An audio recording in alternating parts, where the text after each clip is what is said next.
Job లేక ఇబ్బంది పడుతున్నారా? అయితే మెడికల్ కోడింగ్ మీకు మంచి ఆప్షన్. వెంటనే కాల్ చేసి కోర్సులో జాయిన్ అవ్వండి.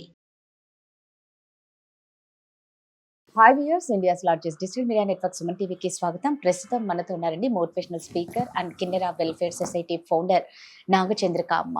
నిజంగా మనకందరికీ తెలుసండి, ఆడది ఎలా కష్టపడుతుంది అంటే అందులో ఆడవాళ్ళ పాత్రలో అమ్మ పాత్ర, ఆడవారిలో ఆ అమ్మ పాత్ర చాలా విలువైనది. కానీ తనని తాను మాత్రం ఏది చూసుకోకుండా నిస్వార్థంగా ఉండేది ఒక్క అమ్మ మాత్రమే. సో ఆ అమ్మ గురించి, అసలు అమ్మ అనేది ఎందుకు అలా ఉంటుంది, అమ్మ తనకు టైం ఎందుకు తీసుకోదు, వీటన్నిటి గురించి అమ్మని అడిగి తెలుసుకుందాం. నమస్తే అమ్మ. నమస్తే. అమ్మ మనకు నిజంగా మీ చిన్నప్పుడు అమ్మ, మా చిన్నప్పుడు అమ్మ, నెక్స్ట్ ఎవరికైనా అమ్మ అమ్మ అమ్మ, ఏ జనరేషన్ కి తగ్గట్లు ఆ జనరేషన్ లో అమ్మ అనే వాళ్ళు టైం అనేది తీసుకోవటం లేదు. ఇంటి పని, ఆఫీస్ పని, జాబ్ చేస్తూ, ఇంటి పని చూస్తూ, పిల్లల్ని చూసుకుంటూ, ఇటు భర్తని చూసుకుంటూ, మళ్ళీ మనీ మేనేజ్మెంట్ చేస్తూ, రకరకాలుగా ఆ అమ్మ అనే పాత్ర ఎన్ని రకాల పాత్రలు పోషిస్తుందో, ఇన్ని రకాల పాత్రల్ని పోషిస్తూ పాపం తనకి ఏం కావాలో తనకి తెలియని స్థితిలో అయిపోయింది అమ్మ. తన కోసం అంటూ ఏమీ చేసుకోదు. అదే పిల్లవాడికి ఒక జలుబో ఏదో, లేకపోతే వీక్నెస్, జ్వరం ఏదన్నా వస్తే, ఇంట్లో ఎవరికన్నా వస్తే ఎన్ని రకాల, అంటే వాళ్ళు తొందరగా కోలుకోవాలని చెప్పి జ్యూస్లని, ఫ్రూట్స్ అని ఇవన్నీ ఇస్తుంది. అంతా చేసి తన ఏదన్నా సఫర్ అవుతే ఒక్క పండు తినమ్మా అంటే ఆహా టైం వేస్ట్ అవుతుందని కొందరు తినరు. నాదే ముందులే, నాకు వాళ్ళు ఇంపార్టెంట్, నేను ఎలా ఉన్నా నేను చేయగలుగుతాను అని. అంటే అమ్మ అంటే అలసిపోవడమే తప్పితే తనకు తాను విశ్రాంతి ఉండదా? తన గురించి తను ఎందుకు పట్టించుకోదు? నువ్వు చెప్పిన దాంట్లో ఉంది అమ్మ ఒకటి, ఆడది ఒకటి. మన పురాణాలలో కూడా మొదటి నుంచి కూడా ఒక ఆడవారికి ఆ స్థానాన్ని ఇచ్చి మొత్తం బరువంతా ఆమె మీద పెట్టారు. ఇంటి ఇల్లాలు అంతా ఆమె మేనేజ్ చేయాలి, అంతా ఆమె చూసుకోవాలి. కోడలు ఫస్ట్ అంతే కదా, మ్యారేజ్ భార్య అయిన తర్వాత ఆ ఇంటి ఇల్లాలు, తర్వాత అమ్మ. ఈ దాటుకుంటూ వచ్చినప్పటికీ ఆమెకు ఆ ఓపిక వచ్చేసి ఉంటుంది. ఆ ఓపిక అనే ఒక ఇది భగవంతుడు ఆడవాళ్ళకి పెట్టాడు, ఆ శక్తిని కూడా ఇచ్చారు. సెకండ్ వచ్చేసి తన ఉండే ఇంట్లో నుంచి, తను పెరిగిన వాతావరణం నుంచి ఇంకొక ఇంటికి, ఇంకొక వాతావరణానికి, కొత్త మనుషుల మధ్య వెళ్ళి వాళ్ళని అర్థం చేసుకొని, అంటే అర్థం చేసుకోవాలి అని అంటే ఒక ఓపిక కావాలి. ఆ ఓపిక లేకపోతే అర్థం చేసుకోలేదు. ఎక్కువ మనకు టెన్షన్స్, దుడుకుతనం అది ఉంటే మనిషి అర్థం చేసుకోలేదు. అది కంప్లీట్ గా భగవంతుడు ఇచ్చిన వరం ఇది ఆడవాళ్ళకి. ఇది అందరికీ చేత కాదు అది అసలు. అంటే మగవాళ్ళు కూడా నెమ్మదిస్తులు ఉంటారు, ఉండరని కాదు. కానీ ఆడ ఒక ఇంటి ఇల్లాలకు ఉండేంత బాధ్యత, బరువు ఇప్పుడు నువ్వు చెప్పిన దాంట్లో ఎన్నో ఉన్నాయి రాదా. పిల్లల్ని, పని వాళ్ళని, అది మర్చిపోయినా అమ్మ. ఫస్ట్ వాళ్ళని మెయింటైన్ చేయడం ఇప్పుడు యుద్ధం ఉంది. ఇంకోటమ్మా, టిఫిన్ కూడా వాళ్ళు ఫస్ట్ తిని పాపం అందరికి పెట్టరు, అందరికి పెట్టాక మిగిలింది తినడమే వాళ్ళకి తెలుసా. ఎప్పుడు కూడాను ఎవరైనా సరే ముందు వండిన తర్వాత ఎప్పుడు వాళ్ళు తినరు. అది మన సాంప్రదాయానికే విరుద్ధం. అది అసలు అతిథికి కావచ్చు, ఇంట్లో వాళ్ళకి కావచ్చు, అత్తమామలకు కానీ, పిల్లలకు కానీ, భర్తకు కానీ, అందరికి పెట్టిన తర్వాతనే తినాలి అనేది ఒక ఫస్ట్ నుంచే నేర్పిస్తారు, పోస్తారు అట్లా మోస ఆడదానికి. వాళ్ళందరూ మన అమ్మ కూడా అట్లాగే చేసి ఉంటుంది. అది చూస్తాం మనం, అదే అమ్మ ఎప్పుడు తింటాంది, ఏం చేస్తుంది అని. మనం కూడా అట్లా తయారైపోతాము. వాళ్ళకి పెట్టిన తర్వాత ఎక్కడ తక్కువ వస్తుందో నేను తింటే అంతే, లేదా పిల్లలు వదిలింది ఆ దోశ ముక్క, ఆ ఇడ్లీ ముక్క తినడానికి టైం ఉండదు రాదా. నిద్ర లేచిన దగ్గర నుంచి ఇప్పుడు అంటే ఉద్యోగాలు చేస్తున్నాం. ఆ కాలంలో పొలాల మీద పనులు, ఇంట్లో పనులు, పెద్ద పెద్ద కుటుంబాలు, బంధువులు వస్తూ పోతూ ఉంటారు, పెద్ద పెద్ద ఇల్లులు ఉంటాయి, పొలాలు ఉంటాయి వాళ్ళకి. ఆ ఓపిక, ఇంటి ఇల్లాలు, ఆ కోడళ్ళు కావచ్చు, అత్తగారు కావచ్చు, వాళ్ళకి అదే పని. ఉద్యోగాలు అప్పుడు కాలంలో వాళ్ళకి ఇదే పెద్ద ఉద్యోగం. వాళ్ళందరికీ చేసి పెట్టి అంతా చేసిన తర్వాత ఏ రాత్రికో ఎప్పుడో అప్పుడు వాళ్ళకి కొంచెం తినేసి వెళ్ళి పడుకుంటారు. కొంతమంది అయితే ఆ బెడ్లు ఉండాలని కూడా చూసుకోరు, అలసిపోయి తల ఇచ్చే కొంగు తలకిన పెట్టుకు పడుకున్న రోజులు కూడా ఉన్నాయి. అంటే ఆ ఆడ మనిషి తనకు కావాల్సిన వసతులు కూడా మర్చిపోయిన రోజులు అప్పుడు.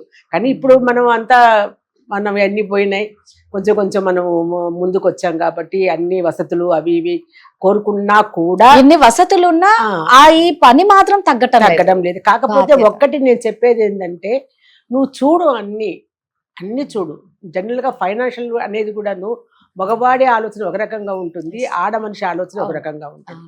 ఏది కూడా ఒక పొదుపు గాని, అంటే ఇంటికి సరిపడా ఏం కావాలి, ఏది చేస్తే మనము అప్పుల పాలు కాకుండా ఉంటాము, మనం ఎలా ఉండాలి అనేది ఆమెకు ఉన్నంత బాధ్యతగా మగవాడు బయట పోయి 3 years వస్తాడు కాబట్టి అంత పట్టించుకోడు. తీసుకొచ్చి జీతం కొంచెం తినేసి కూడా ఆమె చేతిలో పెట్టిన వాళ్ళు ఉంటారు. అది ఎట్లా గడుపుతుంది ఈమె ఇంట్లో అన్ని కూడా ఆలోచించకుండా ఆమె దగ్గర పడేసేసి వెళ్ళిపోయేటోళ్ళు ఉంటారు కూడా. తర్వాత ఉద్యోగం చేసుకునే వాళ్ళు ఇక అది కూడా చూసుకోవాలి, పిల్లలు చూసుకోవాలి, అన్ని మొత్తం చూడాలంటే ఫస్ట్ ఏం కావాలి వాళ్ళకి? ఆరోగ్యం బాగుండాలి. ఈ కాలంలో మనం కోల్పోయింది అదే. అవును, ఆరోగ్యం కోల్పోతున్నాం. ఎందుకంటే ఈ టెన్షన్స్, విపరీతమైన టెన్షన్స్ అయిపోయినాయి. మనీ ఇది కూడా పెరిగిపోయింది, అవసరాలు కూడా. దానికి తగినట్లు మనం సంపాదించాలి అంటే ఉరుకుల పరుగుల జీవితము. ఉరుకుల పరుగుల పిల్లలకు మనం ఏమనుకుంటున్నాం, మనం ఉండేదాంతో తృప్తి పడడం లేదు కదా. పిల్లలకు మంచి పెద్ద పెద్ద స్కూల్స్లో అంతా మన ఇంగ్లీష్ మీడియం, పెద్ద పెద్ద ఢిల్లీ పబ్లిక్ స్కూల్స్, చాలా పెద్ద పెద్ద స్కూల్, దాంట్లోనే సీటు కావాలి పిల్లలకి. మామూలుగా స్కూళ్ళలో చదివించడం మానేశారు. అక్కడికి వెళ్ళి చేరుకోవాలంటే కారు కావాలి. సో భర్త వెళ్ళిపోతాడు కాబట్టి భర్తకు ఒక కారు, ఈ పిల్లలకు ఒక కారు, ఈమెకు ఒక కారు, ఇవన్నీ కావాలా. మళ్ళీ ఉండడానికి మంచి వసతిగా ఇల్లు కావాలి, ఒక బెడ్రూమ్ కావాలి. ఆ బెడ్రూమ్స్ కావాలంటే కూడా వచ్చిన వాళ్ళ అతిథులకు కావాలి, వీళ్ళకు కావాలి, పిల్లలకు వేరే సపరేట్. అప్పుడు అందరికి వర్షంగా పడుకునేవాళ్ళు. ఇప్పుడు అది ఎక్కడుంది? ఒక సెక్యూరిటీగా ఉండేవాళ్ళు పిల్లలు కూడా. లేదు, పిల్లలు తీసుకొని ఒక రూమ్లో పడేస్తున్నారు. ఆ పిల్లలు ఏం చేస్తున్నారు, ఏం చూస్తున్నారు అనేది కూడా లేదు. ఎందుకంటే అలసిపోయి వీళ్ళు పడిపోతే నిద్రపోతారు. ఆ పిల్లలు ఒంటరిగా అయిపోయి వాళ్ళు ఏం చెప్తారో, ఏం చూసుకుంటారో, అది సెల్ ఫోన్లో ఒకటి ముఖ్యంగా, దానిలో ఏం చూస్తారో కూడా ఎవరికి తెలియదు. ఈ రకమైన ఒక సైకిల్ ఇలా తిరుగుతోంది అనమాట. ఆ జీవన ప్రమాణంలో మనుషులకి మరి ఎలా ఆరోగ్యం వస్తుంది? ఆవిడ పట్టించుకోవడానికి టైం లేదు. ఉద్యోగము, తర్వాత ఇంటి బాధ్యతలు, పనులు. సో కొంతమంది అయితే వాళ్ళు చేసిన అమౌంట్ డబ్బులు కట్టాలి, ఎక్కడ ఈఎంఐలు కట్టాలనో అది కూడా మగవాడు పట్టించుకోడు, ఈమె కట్టాలి. ఈమె జీతము ఆయన జీతము చూసుకొని కట్టడము. ఆ పిల్లలకు స్కూల్ ఫీజులు, ఫీజులు కట్టాలి, రావాలి, ఇంట్లో కావాల్సింది తెచ్చుకోవాలి, ఈవినింగ్ వస్తూ ఆఫీస్ తెచ్చుకోవాలి, సర్దుకోవాలి, మళ్ళీ రాత్రికి వంట చేయాలి. భర్త ఈ మగాడైతే ఇవన్నీ చేయడు కదా, అన్ని ఎక్కడ చేస్తాడు. హాయిగా ఇంకోటి కూడా రాదా, వాళ్ళు ఆఫీస్ చూస్తారు, శుభ్రంగా తినేసి ఇంటికి స్నేహితులు కలిసేసి ఇంటికి వస్తారు. ఈవిడ ఇంటికి పోవాలి, పరిగెత్తుకున్న పిల్లలు వస్తారు, ఇంట్లో వాళ్ళకి ఏమైనా చేసి పెట్టాలి. ఈ యొక్క బాధతో ఎప్పుడు ఇంటికి పోదామంటుంది, కానీ సాయంకాలం ఫ్రెండ్స్ తో హోటల్కి పోదాం, అక్కడ తిరుగుతాం, ఇక్కడ తిరుగుతాం నాకు ఆలోచన ఏ ఆడదానికి చేయదు అసలు. పెళ్లి కాక ముందు ఒక ఫ్రెండ్స్తో ఏమైనా తిరుగుతారేమో కానీ పెళ్ళయ్యి బాధ్యత పడిన తర్వాత ఉండదు. సో దీనిలలో కాలక్రమేణా తన ఆరోగ్యము తనంతనే మర్చిపోతుంది. ఈ టెన్షన్స్ కి కూడా డిప్రెషన్ అనేది ఈ మధ్య ఎక్కువైపోయింది రాదా. ఎక్కడ చూసినా డిప్రెషన్ వచ్చింది. అసలు మేమైతే వినలే ఎప్పుడు డిప్రెషన్ అనే మాట, మనకు తెలియదు అసలు. ఇప్పుడు వింటున్నాం అన్ని, ఎవరికి చూసినా అది ఒకవేళ డిప్రెషన్ కాదు కూడా మనకు తెలియదు. దిగులుగా అట్లా కూర్చున్నా కూడా ఆమె డిప్రెషన్కి వెళ్ళిపోయింది అని మాట మాట్లాడిస్తున్నారు తప్ప ఆమె బాధ ఏంటి, కష్టం ఏంటి, ఎందుకు ఆమె ఈ విధంగా అవుతున్నారని ఆలోచించి నెమ్మదిగా కూర్చొని ఆమెతో మాట్లాడే దిక్కు ఉండరు ఎక్కడ కూడా. పిల్లలు కూడా అట్లా తయారైనారు, ఒక యంత్రం. అమ్మ అంటే ఒక యంత్రం అంతే.